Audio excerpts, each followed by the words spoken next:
아, 여러분, 족보가 이렇게 계속적으로 등장합니다. 그런데 창세기에서 족보라고 하는 말은 톨레도트라고 하는 말인데, 앞에서 말씀드린 것처럼 이 족보가 있을 때마다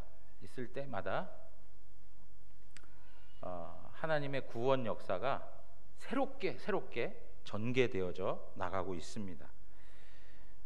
그런데 이 족보를 통해서 또 하나 우리에게 설명해주고 있는 것들 중에 하나는 뭐냐면, 인간들이 하나님 앞에서 죄를 범하고 죄를 지은 인간이 결국에 처해지는 현실이 뭐냐? 죽음이다라고 하는 거예요. 여러분, 창세기 5장에서도 족보가 등장하는데, 거기서 나오는 내용이 뭐냐면, 누가 누구를 낳고 얼마 동안 살고 그리고 죽었다라고 하는 거예요. 예. 결과적으로는 죽었다라고 하는 말을 선언하고 있죠.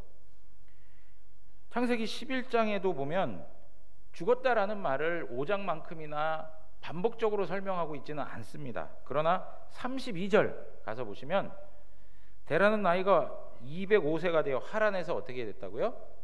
죽었다라고 이렇게 설명해주고 있죠. 그러니까 죄에 빠진 인간이 종국적으로 당하게 되는 것은 하나님의 심판밖에 없다는 것을 말씀해주고 있는 겁니다. 여러분, 이러한 현실 속에서도 하나님께서는 구원 역사를 이루어 가신다는 것, 이러한 절망과 좌절 속에서도 하나님께서는 하나님의 열심과 하나님의 그 계획과 뜻을 가지고 하나님께서 구원 역사를 이루어 가신다는 것을 말해주고 있습니다. 자, 그런데 구원의 일들을 행하시는데 어떠한 방식으로 그것이 나타나느냐 하는 것을 성경이 우리에게 말해주는데요. 여러분, 앞에서 말씀드린 것처럼 족보라고 하는 말은 톨레도트라고 하는 히브리 말인데, 그거는 창세기에서도 다양한 방식으로 번역이 되었어요. 창세기 2장 4절에 가보면, 이것이 천지가 창조될 때 하늘과 땅의 내력이다 라고 하면서 내력이라는 표현으로 사용되어졌는데, 톨레도트라는 말이에요. 내력. 그러니까 하나님께서 행하시는 구원 역사들이 여기에 있다는 것을 말해주고 있는 거예요. 그 다음에 창세기 5장에도 보면 아담의 계보를 적은 책이라 이렇게 계보라고 하는 말로 사용하고 있어요. 계보. 그리고 창세기 6장 9절에 가보면 노아의 족보 해서 족보라는 말을 사용하고 있습니다. 여러분, 우리는 창세기 10장 1절도 그렇고 창세기 11장 우리가 읽었던 10절의 말씀도 그렇고 전부 족보라는 단어를 사용하고 있지만 히브리 말로는 동일한 단어예요. 톨레도트. 그런데 이 톨레도트라고 하는 이 말이 있을 때마다 새로운 국면이 일어나고 있는 거예요. 새로운 일들이 시작돼요. 그게 무엇이냐? 하나님이 누군가를 선택하시는 일이 생겨나더라는 거예요. 하나님이 누군가를 선택하여 하나님의 구원 역사를 이루어 가시더라는 거예요. 여러분, 창세기 11장에서도 보시면 하나님께서는 노아의 아들들 가운데 셈을 선택하십니다. 여러분, 셈의 자녀들이 엘람, 아수르, 아르박사, 룻, 아람이라고 하는 사람이 있었어요. 그런데 그 중에서 하나님께서는 누구를 선택하세요? 아르박삿이라고 하는 사람을 선택하죠. 아르박삿이 셀라를, 셀라가 에벨을, 에벨이 두 아들을 낳았어요. 하나는 벨렉이요, 하나는 욥단이에요. 근데 그 중에서 하나님께서는 누구를 선택하세요? 벨렉을 선택하세요. 그리고 내려와서 데라에게 아브라함과 나홀과 하란이 있는데, 하나님께서는 그 세 아들 중에 아브라함을 선택하셨어요. 그러면서 새로운 구원 역사를 이루어 가시는 것이 창세기에 계속 기록되어져 있어요. 여러분, 아브라함에게서 그쳤습니까? 그렇지 않습니다. 아브라함을 넘어서 아브라함 아들은 이스마엘도 있고 이삭도 있고 또 다른 아들들도 있었습니다. 그런데 하나님께서 누구를 선택하세요? 이삭을 선택하셨습니다. 이삭을 선택하셨어요. 이삭의 아들 가운데는 두 사람이 있었습니다. 에서와 야곱이 있었죠. 하나님이 누구를 선택하셨습니까? 야곱을 선택하셨어요.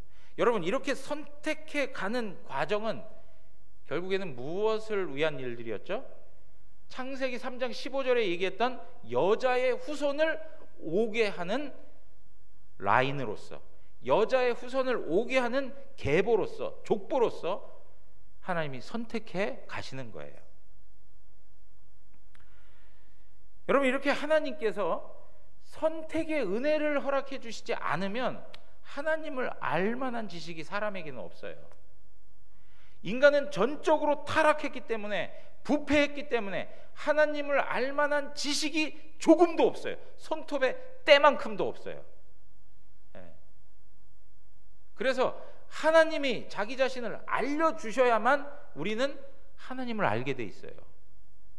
하나님이 자기 자신을 알려주시는 사람을 선택하시는 거죠. 선택하시는 거예요. 그래서 여러분, 성경을 계시라고 얘기해요. 계시, 특별 계시의 기록이에요. 성경은 특별 계시들을 기록해 준 것이 성경이에요. 그러니까 계시이기 때문에 여러분, 이 성경을 통해서 우리가 가장 분명하게 확인해야 할 내용은 뭐냐면 하나님 그분이 누구이신가를 알아야 되는 거고, 하나님 그분이 우리를 구원하기 위해서 어떤 일을 행하시는가를 알도록 하기 위해서 허락해 주신 게 이 계시예요. 계시. 그런데 성경을 읽어갈 때 그냥 윤리 도덕적인 책으로 이해해서는 안 된다는 거예요. 성경을 읽어갈 때마다 우리는 누구를 만나야 되느냐? 예수 그리스도의 복음을 만나야 되는 거예요. 여러분, 이러한 내용은 참 중요한 이야기예요. 여러분들이 신앙하는 목적이 뭐냐라고 하는 것도 똑같아요. 도덕적인 윤리적인 삶을 살아가는 것, 이 땅에서 보다 더 고상하고 더 품격 있는 삶을 살아가기 위하여서 지혜를 얻기 위한 하나의 방식으로 우리가 이 자리에 모여 있을 수도 있어요. 그러나 그거는 우리 신앙의 주되고 본질적인 목적이 아니에요. 우리가 하나님을 안다라고 하는 것, 우리가 하나님의 은혜로 구원받았다라고 하는 것, 그것은 윤리와 도덕을 초월해 있는 거예요. 초월해 있다라고 하는 이야기는 그것을 배제한다는 이야기가 아니고 그것을 포함하여 그거보다 더 고차원적인 수준에 있다는 이야기를 하는 거예요. 그러니까 예수 그리스도를 제대로 만나기만 하면 도덕과 윤리적인 문제는 말하지 않아도 따라와야 되는 거예요. 그렇기 때문에 여러분, 이 강단에서 설교되어지는 내용이 우리 삶에 있어서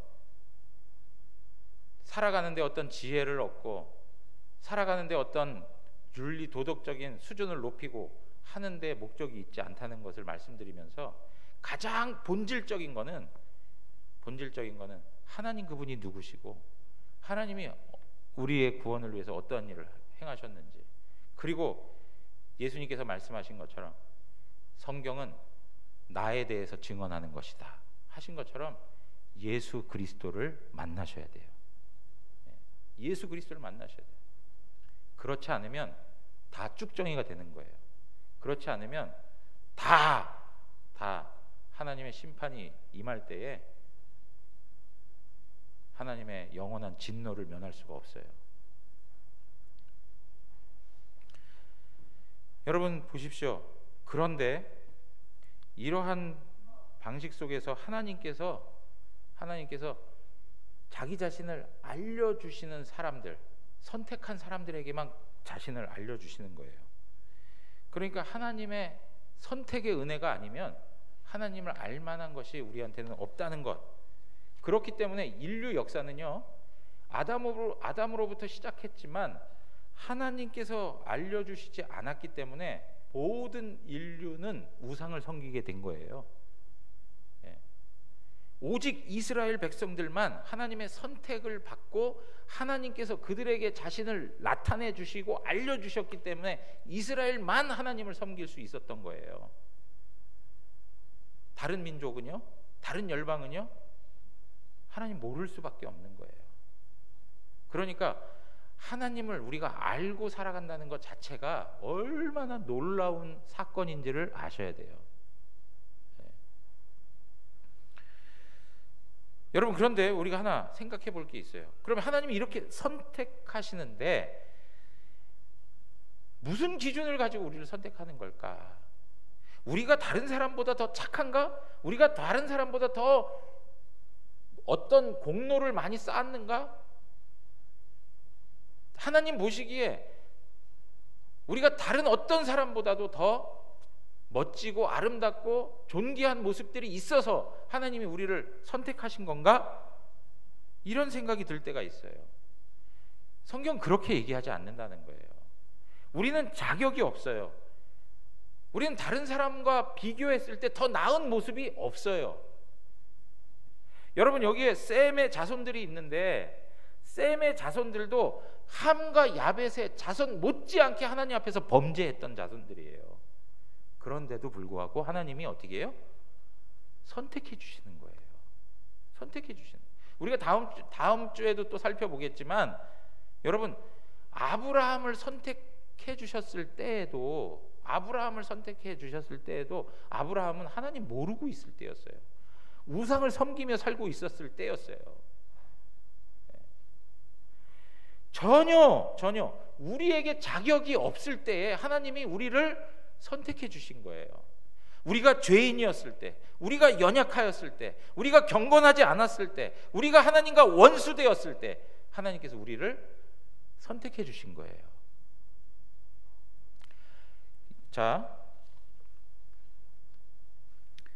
신명기 7장 6절에서 9절 가서 보시면, 너는 여호와 내 하나님의 성민이라. 내 하나님 여호와께서 지상 만민 중에서 너를 자기 기업의 백성으로 택하셨나니.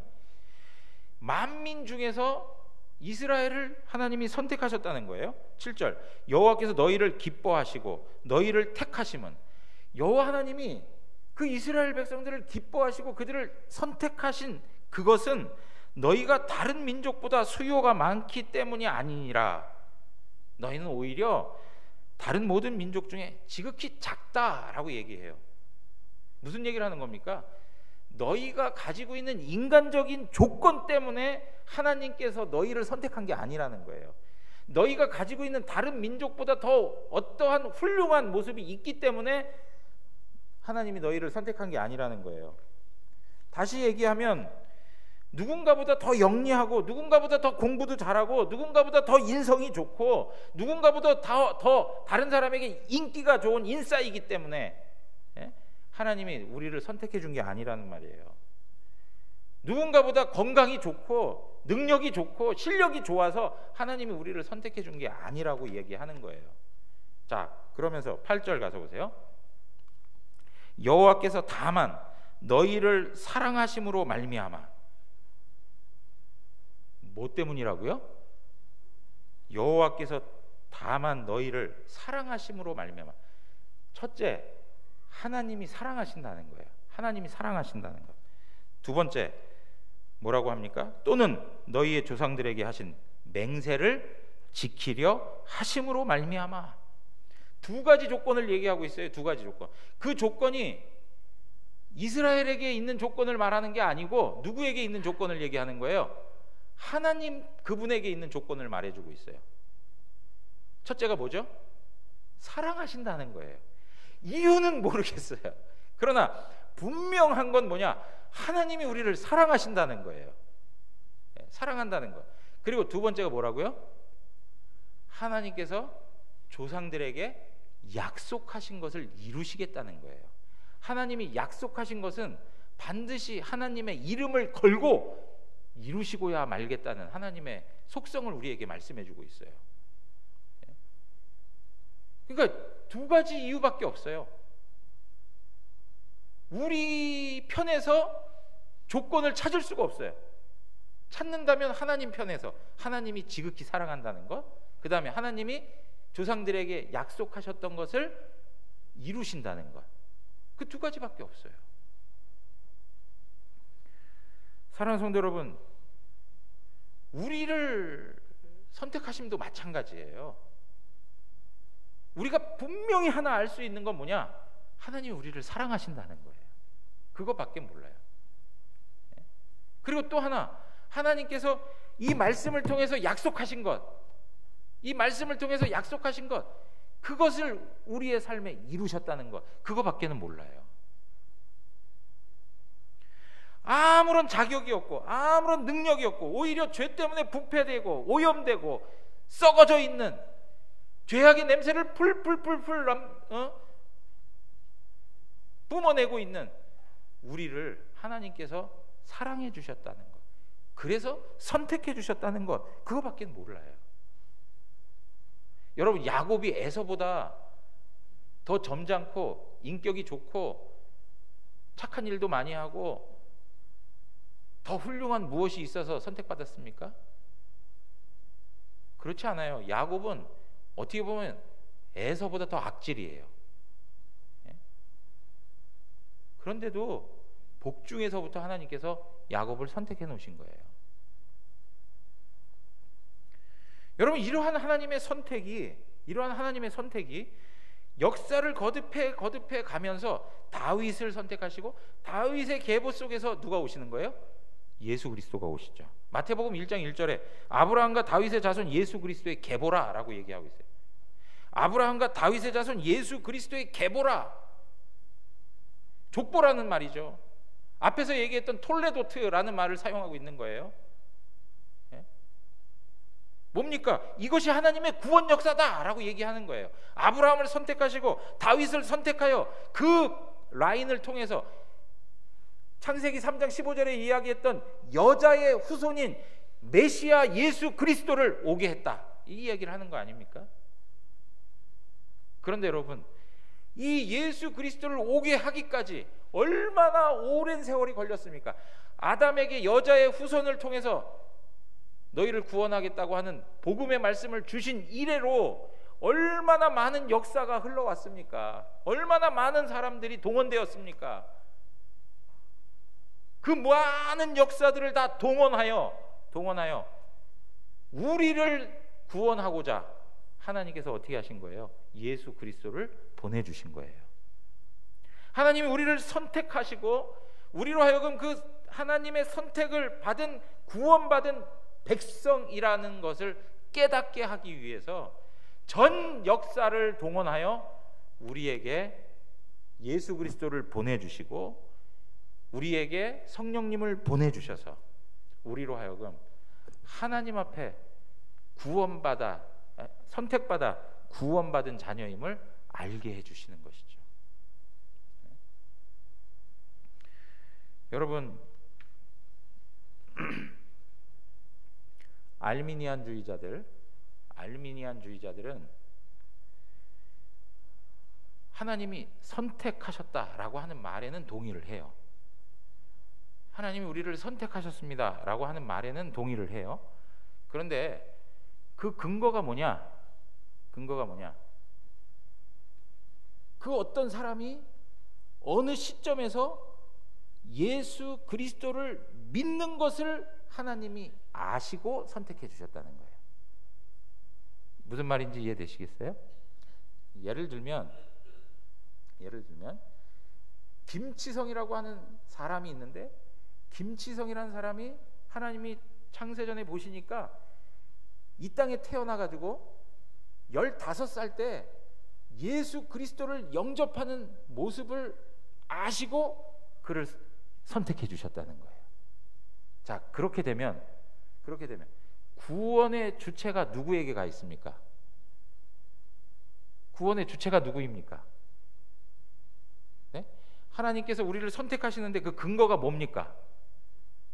내가 어느 시점에서 예수 그리스도를 믿었는가 하는 그 조건이 근거가 되어서 하나님이 선택해 주시는 거예요. 그러니까 구원의 주체가 누구로 가는 거냐면 사람에게 가는 거예요. 사람에게. 여러분, 이러한 교리를 설명하고 있는 교단이 감리교이고 성결교예요. 그러니까 구원의 주체와 그 구원의 모든 것을 이끌어 가시는 분이 하나님이 아니라 사람 편에 있는 거예요. 사람 편에. 그러나 여러분, 우리가 말씀하고 있는 성경은 모든 구원의 주체가 하나님으로부터 시작되는 거예요. 하나님이 전적인 은혜로 무조건적으로 선택해 주신 거예요. 무조건적인 선택. 우리는 전적으로 타락했습니다. 우리는 완전히 무능합니다. 하나님을 알만한 지식과 구원을 얻을 수 있는 능력이 아무것도 없습니다. 그러나 하나님은 우리를 무조건적으로 선택해 주셨습니다. 그거예요. 하나님이 무조건적으로 선택한 하나님의 자녀들을 위해서 하나님께서 예수 그리스도도 보내주신 거예요. 예. 여러분, 예수 그리스도가 이 땅에 오신 것은 선택한 하나님의 백성들을 위해서 보내주신 거예요. 자, 에베소서 1장 4절에서 5절로 한번 가서 보시죠. 에베소서 1장 4절에서 5절입니다. 곧 창세전에 그리스도 안에서 우리를 택하사 우리로 사랑 안에서 그 앞에 거룩하고 흠이 없게 하시려고 그 기쁘신 뜻대로 우리를 예정하사 예수 그리스도로 말미암아 자기의 아들들이 되게 하셨으니 라고 말씀하고 있어요. 여러분, 창세 전에 어떻게 했다고요? 창세 전에 우리를 그리스도 안에서 택해 주셨다는 거예요. 창세 전에, 역사가 시작되기 전에, 이 세상이 창조되기 전에 하나님께서는 우리 예은이를 선택해 주셨다는 거예요. 예? 우리 한영이, 우리 누구죠? 예영이, 다 예자가 막 그냥 들어가고 그래요. 예. 하나님이 창세전에 선택해 주셨다는 거예요. 창세전에. 조건을 보고요? 아니요, 조건 보지 않고 무조건적으로 선택해 주셨다는 거예요. 단지 우리가 그 이유를 알자면 딱 두 가지. 뭐라고요? 하나님 우리를 사랑하신다는 거, 하나님이 약속하신 바를 이루신다는 거, 하나님이 계획하신 바를 이루신다는 거, 하나님이 사랑하신다는 거. 그런데 어디 안에서 선택해 줬다고요? 그리스도 안에서 선택해 준 거예요. 그렇기 때문에 하나님께서 창세전에 선택한 사람은 반드시 예수 그리스도를 믿게 되어 있는 거예요. 여러분, 내가 믿어서 구원받은 게 아니라 구원을 받았기 때문에 예수 그리스도를 만나게 되는 거예요. 우리가 이미 창세전에 선택되었기 때문에 예수 그리스도를 믿게 되는 거예요. 여러분, 믿으십니까? 예? 우리한테 구원의 조건이 있지 않아요. 우리가 구원을 만들 수가 없어요. 오직 하나님의 전적인 은혜와 사랑으로 우리가 하나님의 자녀가 되는 거예요. 사랑하는 성도 여러분, 그런데 하나님께서 우리를 선택해 주시는데 어쩔 수 없이 좀 못마땅하지만 그냥 이 정도 선에서 만족하자, 찝찝하게, 예? 선택하는 거 이렇게 선택을 해야 될까? 고민이 좀 되는데 혹시 또 후회하는 거 아니야? 막 이러면서 억지로 어쩔 수 없이 하나님이 선택하신 게 아니라는 거예요. 뭐라고 나와 있죠? 5절에 보니까 그 기쁘신 뜻대로 우리를 예정하셨다고 그래요.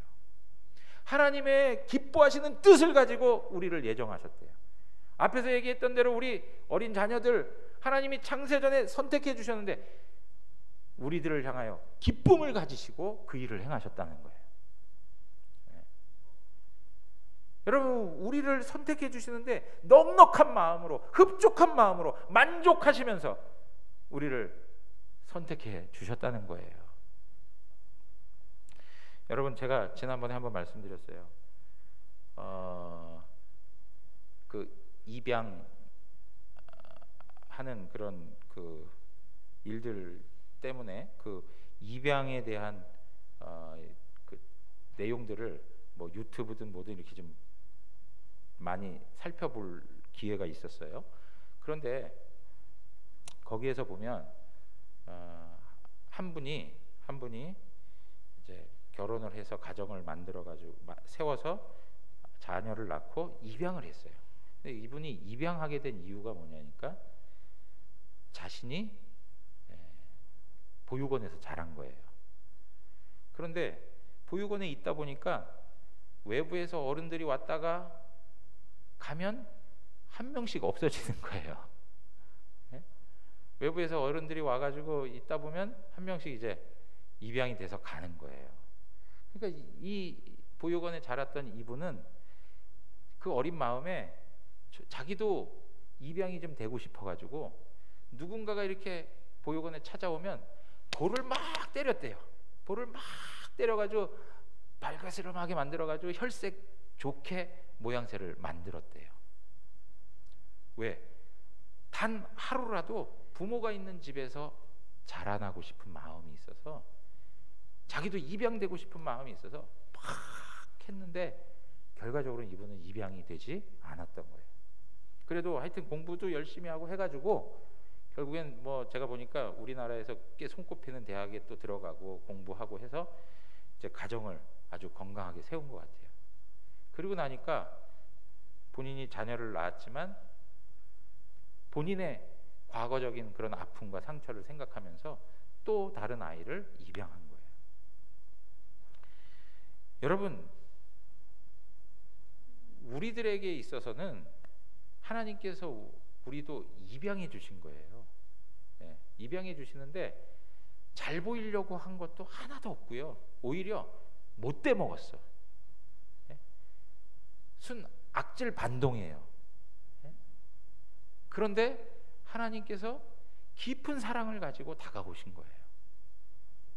우리 에스겔서에 보면 이스라엘 백성들이 한 여인으로부터 출산을 해가지고 완전히 버려져 있던 아기의 모습으로 설명하는 거 기억나실 거예요. 완전히 버려졌던 존재. 정말 하나님의 은혜와 사랑이 아니면은 다른 것으로는 설명이 될 수 없는 구제불능의 사람들. 그런 사람에게 하나님 다가오셔서 구원의 은혜를 허락해 주셨다는 거예요. 하나님이 다가오셨다는 방식이 뭡니까? 하나님이 선택한 그 백성들을 위해서 예수 그리스도를 십자가에 죽임인 거예요. 예수 그리스도를 십자가에 죽이면서까지라도 우리를 하나님 자녀로 선택해 주신 것을 보면 하나님께서 우리의 인생 가운데 새로운 가치를 부여해 주신 거예요. 하나님 앞에서, 사람들 앞에서 너무나도 부족하고 연약하고 열등하고 세상에서 꿀리고 주눅들고 그렇게 살아갈 수밖에 없는 우리의 현실인데, 하나님께서 찾아오셔서 우리의 영혼을 고쳐주시고 치료해 주시고 정결케 해주시고 하나님의 형상으로 회복시켜 주시고 하나님의 아들 예수 그리스도의 그 값진 피를 흘려주심으로 우리의 생명을 값지게 만들어 주신 거예요. 가치 있게 만들어 주신 거예요. 사랑하는 성도 여러분, 우리 한 사람 한 사람이요, 이 세상의 것이 없어서 뭔가 좀 불쌍해 보이고 뭔가 측은해 보이고 하는 것들이 있을 수 있어요. 그러나 분명한 것은 무엇이냐? 우리는 하나님의 사랑 속에서 영원한 선택을 받은 사람들이에요. 한 번에 순간의 선택이 뭐요? 예? 순간의 선택이 10년을 좌우한다. 그죠? 여러분, 하나님의 선택이 영혼을 좌우하는 거예요. 하나님의 선택이 영혼을 좌우하고 있어요. 하나님께서는 선택해 놓으셨기 때문에 하나님의 아들 예수 그리스도를 보내주신 거고, 하나님께서 선택해 놓으셨기 때문에 하나님의 영이신 성령을 보내주신 것이고, 하나님께서 우리를 선택해 놓으셨기 때문에 영원한 하나님의 나라를 우리에게 허락해 주신 거예요. 사랑하는 성도 여러분, 우리가 이 땅을 살아가면서 하나님 없이 살아가는 인생은 죽음일 수밖에 없어요. 앞에서 말씀드렸죠.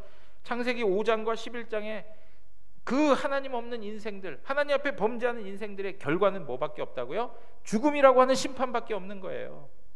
그러나 하나님께서 우리에게 은혜를 베푸사, 하나님께서 우리를 사랑하사 우리를 그 영원한 심판, 죽음에서 건져 주신 거예요. 내가 이 땅에서 누구보다 더 많은 물질을 가지지 못했다고 해도, 내가 누구보다 공부를 잘 못한다고 해도, 내가 누구보다 재능과 능력이 없다 해도 하나님이 나를 사랑하여 하나님 자녀로 선택해 주셨다는 그 사실 하나만으로도 우리는 이 세상에서 당당하고 그리고 영광스러운 모습으로 살아갈 수 있는 거예요. 사랑하는 성도 여러분, 에베소서 2장 한번 앞에 스크린 없습니다. 성경 좀 찾아보시죠.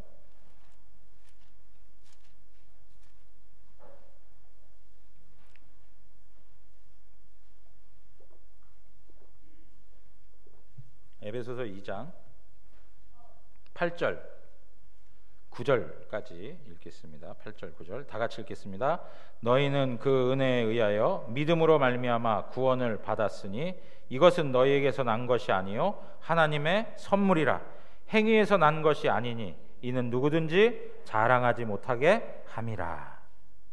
여러분, 우리가 구원받은 것, 그것은 은혜에 의하여 구원받은 것이에요. 우리의 자랑과 우리의 조건과 우리가 누군가보다 더 나은 모습이 있어서 구원받은 것이 아니고, 이 구원은 하나님의 전적인 사랑에 기초한 선물이에요.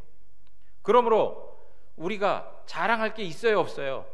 다른 사람 앞에서 우쭐거릴 필요 있어요, 없어요? 없어요. 없는 거예요. 하나님 은혜 앞에 감사한 것밖에 없는 거예요.